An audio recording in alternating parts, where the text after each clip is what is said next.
Hello student, अपन 10th class का lesson first पढ़ रहे थे रासायनिक अभिक्रियाओं के प्रकार।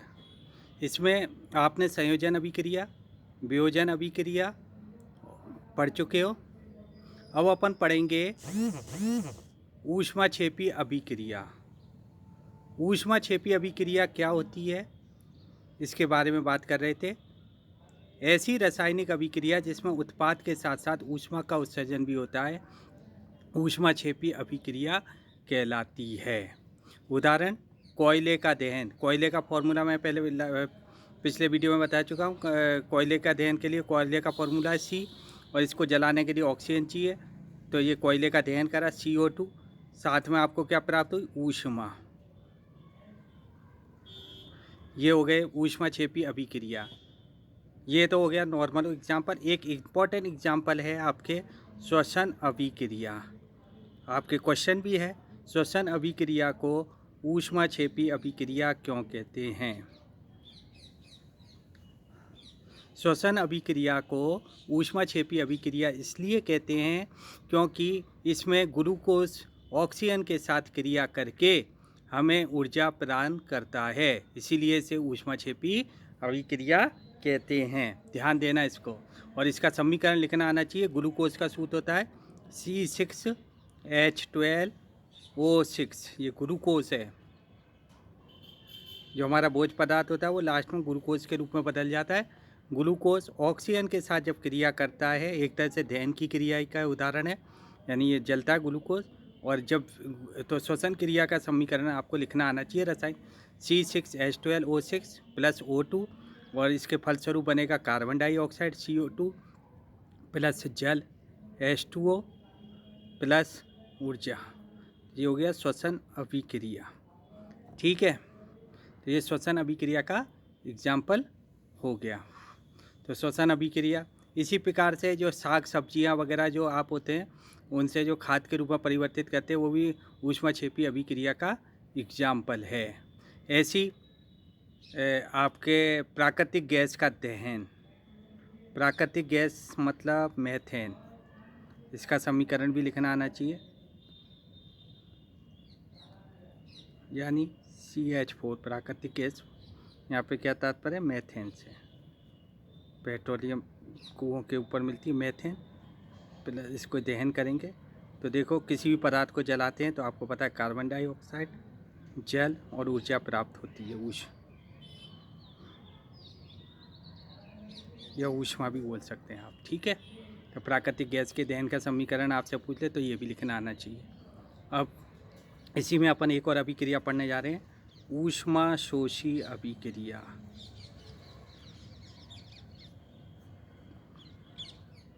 अब ऊष्माशोषी अभिक्रिया होती क्या है। वह रासायनिक अभिक्रिया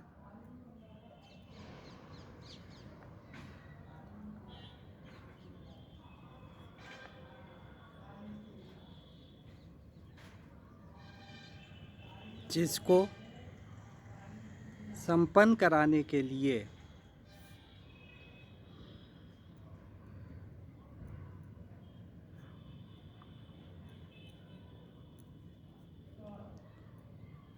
ऊर्जा या ऊष्मा की आवश्यकता होती है।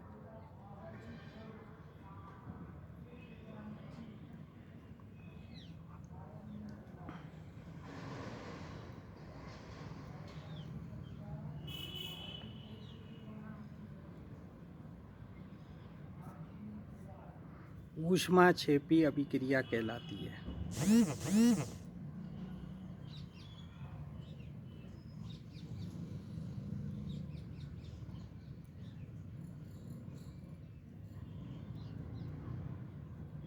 आपसे फिर मैं कह रहा हूँ, इस चैनल को सब्सक्राइब कर लेना।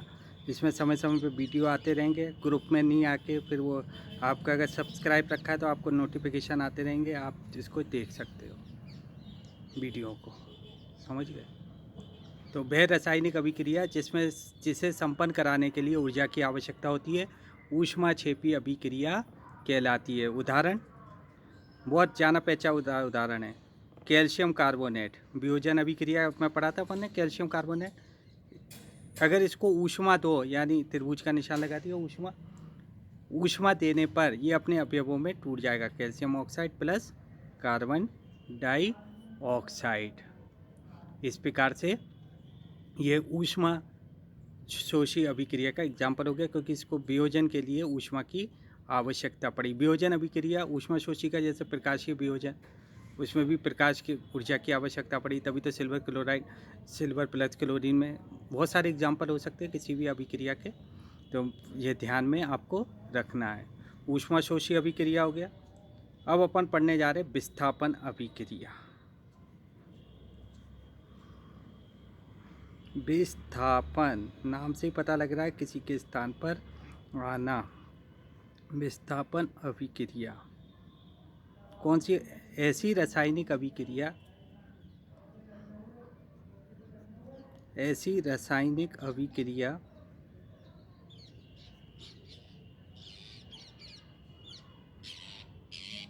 जिसमें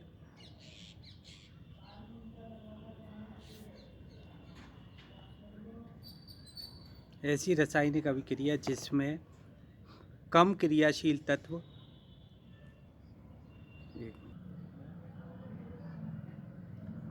ऐसी रासायनिक अभिक्रिया जिसमें कम क्रियाशील तत्व,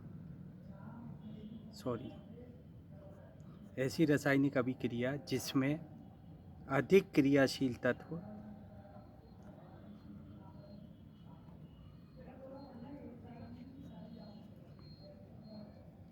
कम क्रियाशील तत्व को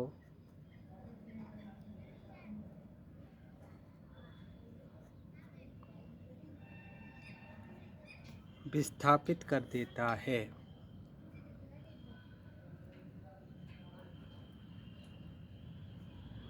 यानी अधिक क्रियाशील तत्व कम क्रियाशील तत्व को उसके यौगिक में से, उसके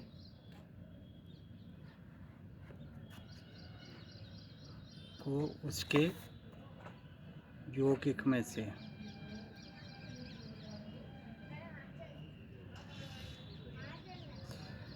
विस्थापित कर देता है। विस्थापन अभिक्रिया कहलाती है।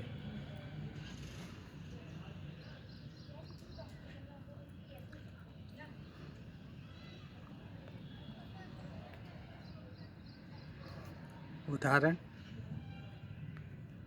जिंक धातु सल्फ्यूरिक एसिड से जब क्रिया करती है तो ये हाइड्रोजन से अधिक क्रियाशील है जिंक, तो इसको हटा देगी और इसके स्थान पर आ जाएगी, तो बनेगा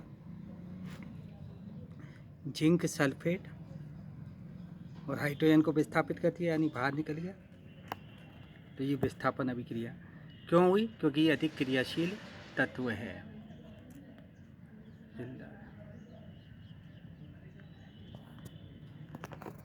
विस्थापन अभिक्रिया में अधिक क्रियाशील तत्व कम क्रियाशील तत्व को क्या कर देता है? विस्थापित कर देता है। अब आपको एक सक्रियता श्रेणी याद करनी पड़ेगी अगर इसको समझना है विस्थापन अभिक्रिया को, तो मैं उसको आप नोट कर लें।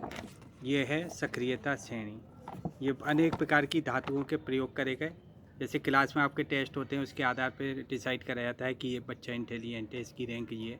ऐसी सभी धातुओं को मिला के सबसे ऊपर क्रियाशील धातु आती है पोटेशियम, फिर आता है सोडियम, फिर आता है कैल्शियम, फिर आता है मैग्नीशियम, फिर आता है एल्यूमिनियम। कार्बन धातु नहीं, इसको ब्रैकेट में लिखा है इसलिए। फिर आती है जिंक, फिर आता है आयरन, फिर आता है टीन, एसएन मतलब टीन, फिर आता है लेड, एलईडी, लेड का सिंबल है पी। हाइड्रोजन धातु नहीं है, अधातु है, हाइड्रोजन इसको ब्रैकेट में लिखा है।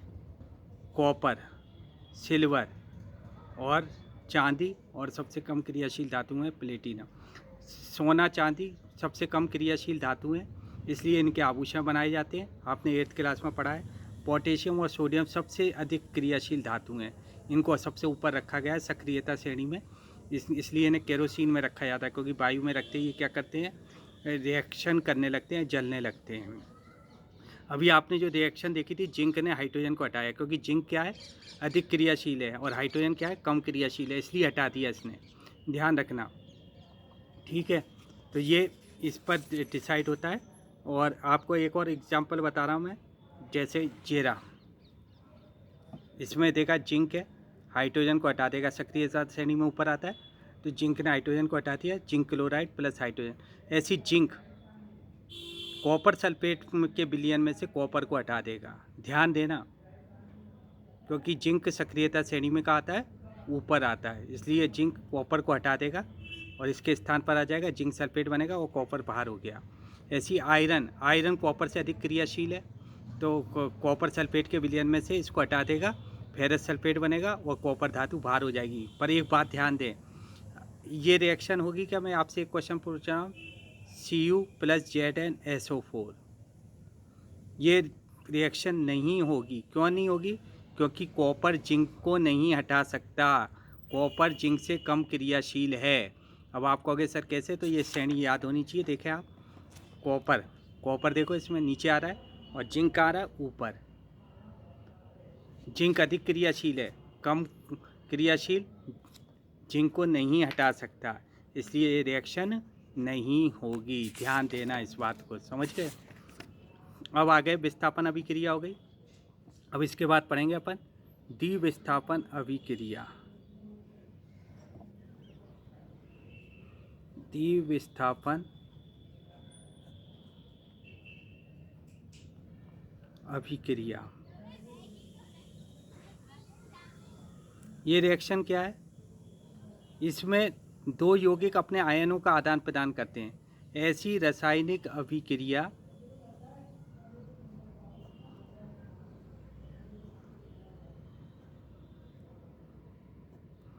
जिसमें दो यौगिक अपने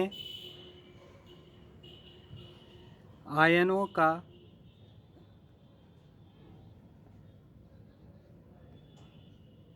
आदान प्रदान करके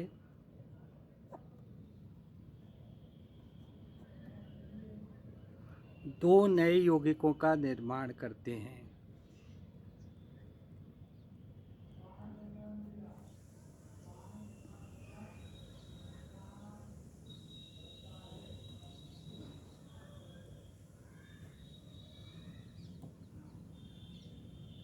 द्विविस्थापन अभिक्रिया कहलाती है।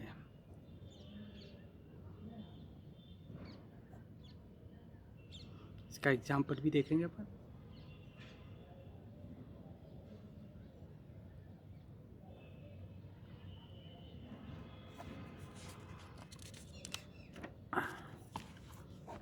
देखो, सोडियम सल्फेट और बेरियम क्लोराइड ले लें। बेरियम क्लोराइड, बेरियम की बैलेंसी 2 होती है, क्लोराइड की 1 होती है। फॉर्मूला क्या, सल्फेट SO4-2 होता है, इसकी बैलेंसी इधर आ गई, सोडियम की 1 होती है आगे। इस तरह से फॉर्मूले लिखने आने चाहिए आपको 9th क्लास के में था ये। अब ये इसमें क्या होता है, आयंस का आदान, इसका आयंस कौन है, क्लोराइड, और इसका कौन है, सल्फेट है। तो ये सल्फेट तो क्लोराइड की जगह आ जाएगा और क्लोराइड सल्फेट की जगह चला जाएगा। तो दो का विस्थापन हुआ, इसलिए इसको द्विविस्थापन अभिक्रिया कहते हैं। विस्थापन अभिक्रिया में तो अधिक क्रियाशील कम को विस्थापित करता है, ध्यान रखना। तो ये विस्थापित हो गया, सल्फेट कहाँ चला जाएगा, बेरियम के पास, और सोडियम के पास कौन आ जाएगा, क्लोराइड। सोडियम क्लोराइड, क्लोराइड इधर आ गया, सोडियम की बैलेंसी +1 होती है, क्लोराइड की 1 होती है, तो ये बन गया। और ये बन गया बेरियम सल्फाइड, बेरियम की 2 होती है और सल्फेट की 1 होती है। तो बेरियम इधर गया और सल्फेट इस तरफ चल गया, तो बेरियम सल्फेट, ठीक है। अब इसमें एक बात ध्यान दें, इसमें जो बेरियम सल्फेट प्राप्त हुआ है ये जल में नहीं घुलता, यह घुलनशील पदार्थ है,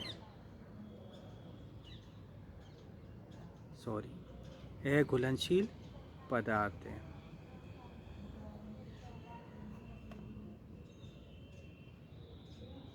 इसको यह घुलनशील पदार्थ को अपक्षेप कहते हैं। ये नीचे बैठ जाता है, पानी में नहीं घुलता, नमक तो घुल जाता है, सोडियम क्लोराइड जिसको आप साधारण भाषा में जाते हैं NaCl, ये नीचे बैठ जाएगा। यह घुलनशील पदार्थ एक और प्राप्त होता है, इसके आधार पर एक नई क्रिया आ रही है, अपक्षेपण अभिक्रिया।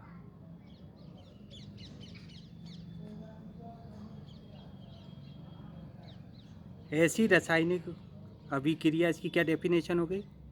ऐसी रासायनिक अभिक्रिया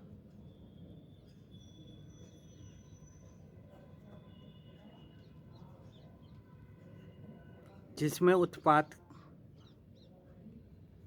ये उत्पाद है, जिसमें उत्पाद के रूप में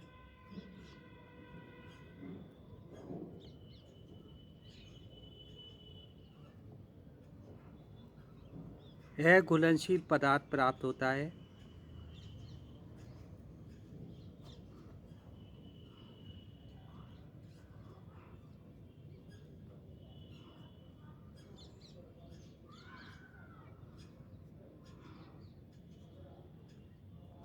अपक्षेपण अभिक्रिया कहलाती है। अघुलनशील पदार्थ मतलब अपक्षेप। अब इसका एग्जाम्पल वही हो गया जो द्विविस्थापन अभिक्रिया में आपने अभी पढ़ा। क्या पढ़ा? Sodium sulphate plus barium chloride, इसकी रिएक्शन में आपको सोडियम क्लोराइड, ये तो जल में घुलनशील है, पर बेरियम सल्फेट जल में घुलनशील है, तो ये इसका एग्जाम्पल 2 का। तो ये अपक्षेपण अभिक्रिया, इसको अपक्षेप भी कहेंगे, यानी अपक्षेप मतलब जल में नहीं घुलने वाला। ठीक है, तो इस प्रकार से इस अभिक्रिया को कहेंगे अपक्षेपण अभिक्रिया। ठीक है, तो ये आपकी अभिक्रिया हो गई। अब एक आ रही है, एक और अभिक्रिया है, उदासीनीकरण की अभिक्रिया। ये कितने नंबर की अभिक्रिया हो गई? 56। अब अपन पढ़ रहे हैं उदासीनीकरण की अभिक्रिया। यह आपने छोटी क्लासों में पढ़ी है, बहुत सिंपल है। जब अम्ल और क्षार मिलकर लवण और जल बनाते हैं और अपने गुणों को खो देते हैं, तो इस अभिक्रिया को क्या कहते हैं? उदासीनीकरण की अभिक्रिया। जब अम्ल और क्षार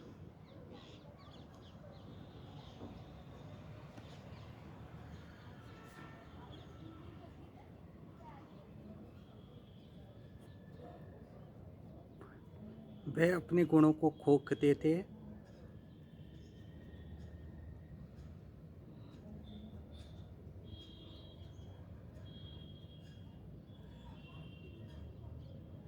और लवण और जल बनाते हैं,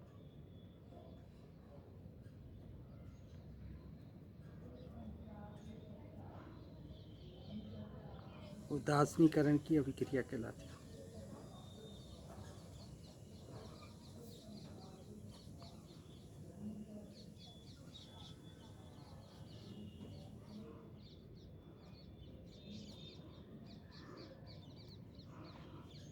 उदाहरण, अम्ल का उदाहरण HCl, क्षार हो गया NaOH, ये तो अम्ल हो गया, कोई सा भी ले सकते हो। ये क्षार, ये दोनों को मिलाएंगे तो लवण बनेगा। लवण मतलब NaCl लवण होता है, और वाटर बनेगा जल H2O। तो ये उदासीनीकरण की क्रिया हो गई। ठीक है, तो इस अभिक्रिया को कहेंगे उदासीनीकरण की क्रिया। ठीक है, अब अपने लास्ट अभिक्रियाएं बच रही हैं, अपचयन अभिक्रिया और ऑक्सीकरण अभिक्रिया। ठीक है, तो पढ़ने जा रहे हैं ऑक्सीकरण अभिक्रिया।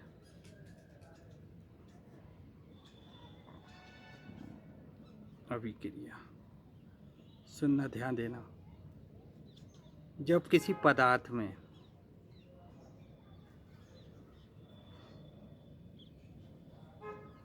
ऑक्सीजन जुड़ती है, यानी ऑक्सीजन की वृद्धि होती है, एक ही परिवर्तन, ऑक्सीजन जुड़ती है। बड़ी क्लास में इसको और डिटेल में पढ़ोगे, अब 10th क्लास में शॉर्ट में। जब किसी पदार्थ में ऑक्सीजन जुड़ती है, ध्यान देना, या हाइड्रोजन बाहर निकलती है,